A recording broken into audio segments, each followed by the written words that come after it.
Psalm 119, verse 5. Achalai yikonu derachai, lishmor chukecha.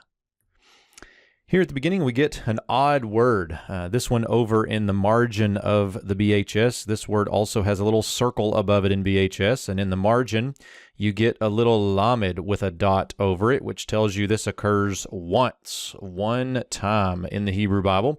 There is another occasion of this word in 2 Kings where you get a sere right here, but nonetheless, what we have is kind of an interjection or an if only, oh, that, something like this. So you'll have to look up the etymology for this one and kind of see where you land on it. It's a bit of a bizarre word, but BDB at least puts it in the context of, oh, that, and with kind of this wish or desire.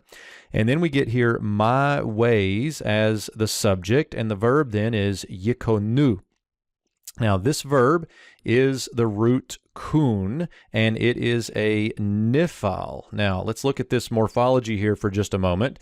In the nifal, we would get this kind of option, ye'ah, and then, of course, we get the noon changing to a middle noon because of the ending of the shurik with the 3MP and the imperfect.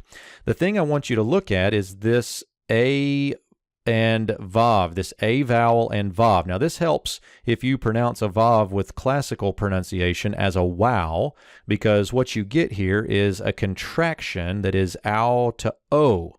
That's how we end up with yikonu, with this o sound right here. The trick is, in our verbal form, that middle O is written defectively without its vav. So that's a bit of a tricky morphology here, but what we're looking at is a nifal imperfect 3MP, and my ways is the subject. So we would say something like, oh, that my ways may be firm. Notice that passive nifal, may be firm.